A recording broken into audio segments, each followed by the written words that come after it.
ओम नमः शिवाय। नमस्कार दोस्तों, स्वागत है आप सभी का आपके अपने यूट्यूब चैनल खुशहाल ज़िंदगी में। दोस्तों, आप सभी पर भगवान भोलेनाथ की कृपा बनी रहे, इसी कामना के साथ आज की वीडियो को आरंभ करते हैं। आज की वीडियो में हम बात करेंगे पुत्रदा एकादशी के बारे में।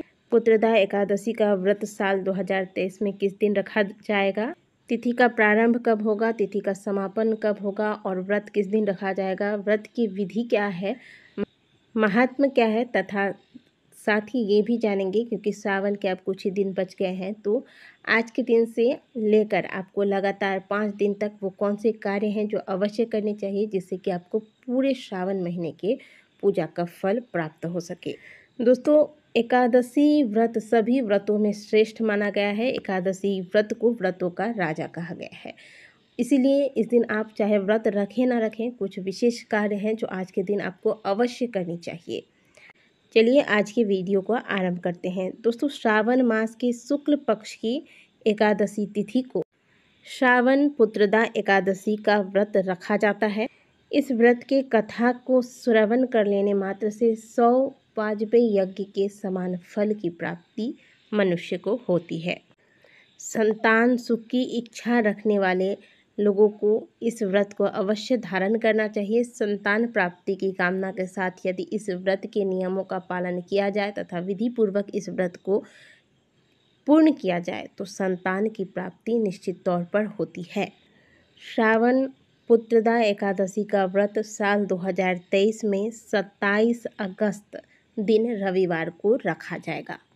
श्रावण मास के शुक्ल पक्ष की एकादशी तिथि 26 अगस्त को देर रात 12:09 पर प्रारंभ होगी और अगले दिन यानी कि 27 अगस्त को रात 9:33 पर इसका समापन हो जाएगा। उदया तिथि में एकादशी तिथि होने के कारण यह व्रत 27 अगस्त को ही रखा जाएगा। इस दिन सर्वार्थ सिद्धि योग की प्राप्ति हो रही है जो कि बहुत ही शुभ माना गया है।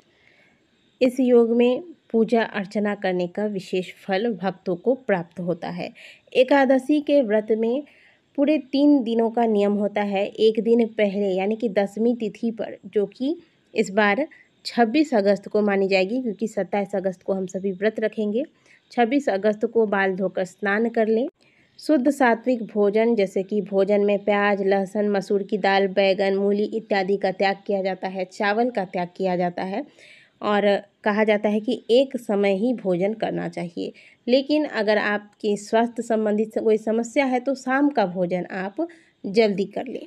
इस दिन ब्रह्मचर्य का पालन करते हुए रात को सोने से पहले श्री हरि विष्णु का ध्यान कीजिए। ओम नमो भगवते वासुदेवाय का स्मरण करते हुए सोइए। अगले दिन सूर्योदय से पहले जाग जाएं। स्नान इत्यादि क्रियाओं से निवृत्त होकर शुद्ध स्वच्छ वस्त्र धारण करें। व्रत का संकल्प लें। पूजन में आप भगवान विष्णु के किसी भी स्वरूप की अगर पूजा करते हैं, जैसे भगवान विष्णु के आप कृष्ण स्वरूप में पूजा करते हैं, लड्डू गोपाल जी के रूप में पूजा करते हैं, तो जो भी आपके पास भगवान की मूर्ति या मूर्ति है तो इनको आप स्नान करवाइए। शुद्ध जल में तुलसी दल डालकर इस जल से भगवान का अभिषेक कीजिए।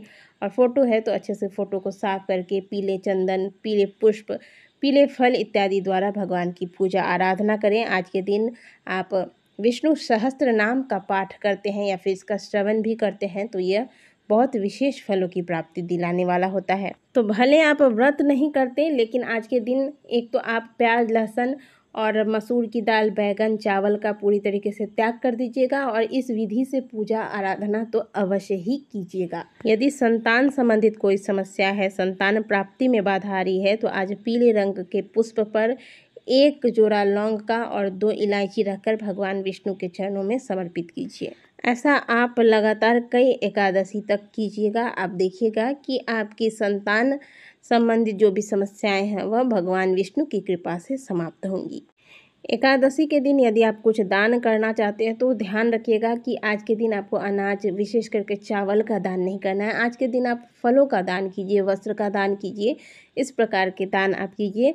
अनाज का दान सदैव द्वादशी तिथि पर ही किया जाता है। आज के दिन शाम के वक्त जब आप धूप दीप इत्यादि दिखाते हैं घर के मंदिर में, तो एक घी का दीपक भगवान विष्णु के समक्ष लगाइएगा। इसमें 1 बूंद इत्र डाल दीजिएगा और यह दीपक भगवान के समक्ष प्रज्वलित कीजिएगा। इसके बाद आप भगवान के विष्णु सहस्त्र नाम का पाठ करें या फिर ओम नमो भगवते वासुदेवाय का पाठ करें, इसका श्रवण करें।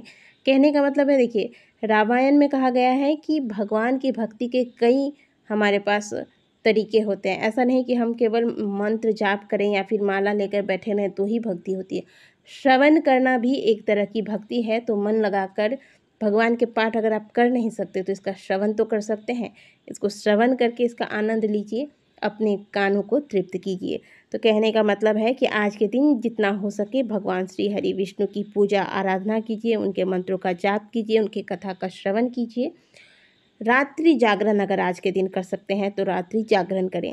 अब जो लोग व्रत रखते हैं वो एक बार ही जो भी फल वगैरह आपको लेना है, वैसे एकादशी के व्रत में जो नियम है वो तो ये है कि जब तक आप अगर जितनी देर रह सकते हैं उतनी देर आप बिना जल फल के रहें। अगर आवश्यकता हो तो ही फल और जल का सेवन एकादशी व्रत में करना चाहिए। तो आप अपने शारीरिक क्षमता के अनुसार व्रत को कीजिएगा। फल ले लीजिए, अगर शारीरिक कोई कष्ट है तो आप नहीं रह पा रहे हैं तो फल ले लीजिए, जूस लीजिए, जल का ज़्यादा से ज़्यादा आज के दिन सेवन कीजिए, ताकि आपका शरीर भी जो है अंदर से एनर्जी महसूस करे, ताकि आप इस व्रत को पूर्ण कर पाएँ। ऐसा ना हो कि बीच में ही व्रत टूट जाए। इससे अच्छा है कि आप फलाहार लेकर ही व्रत को कीजिए। रात्रि जागरण अगर कर सकते हैं तो रात्रि जागरण कीजिए। अगले दिन प्रातःकाल जल्दी उठिए, स्नान इत्यादि करके भगवान के लिए कुछ ना कुछ आज के दिन भोग बनाएं। जैसे कि आप खिचड़ी बना सकते हैं, हलवा बना सकते हैं, खीर बना सकते हैं। ये भोग भगवान को तुलसी दल डालकर अर्पित कीजिए। इसके बाद ब्राह्मणों के निमित्त कुछ आप दान निकालिए। गौ माता को आज के दिन गुड़ रोटी या फिर जो भी आप हलवा इत्यादि घर में बनाते हैं पहले, वो कुछ ना कुछ गौ माता को आप भोजन करा दें। इसके बाद प्रसाद लेकर अपने व्रत का पारण आपको करना चाहिए। व्रत के पारण का जो शुभ मुहूर्त होगा इस बार वो होगा 28 अगस्त सुबह 5:57 से लेकर सुबह 8:31 तक। तो एकादशी के व्रत में पारण का भी विशेष ध्यान रखना चाहिए। तो पारण आप इस मुहूर्त के हिसाब से ही कीजिएगा। और साथ ही आपको बता दें कि अब एकादशी से लेकर पूर्णिमा तक मात्र 5 दिन रह गए हैं श्रावण के। तो अगर आप पूरे महीने में भगवान भोलेनाथ की आराधना ढंग से नहीं कर पाए हैं कार्य की व्यस्तता की वजह से, या फिर आप करते भी हैं तो बीच में कोई ना कोई अवसर, कोई ना कोई तिथि आपसे छूट गई है, तो अब ये 5 दिन आप कमर कस लीजिए। महादेव को प्रसन्न करने के लिए 5 दिन आपके पास बच गए हैं।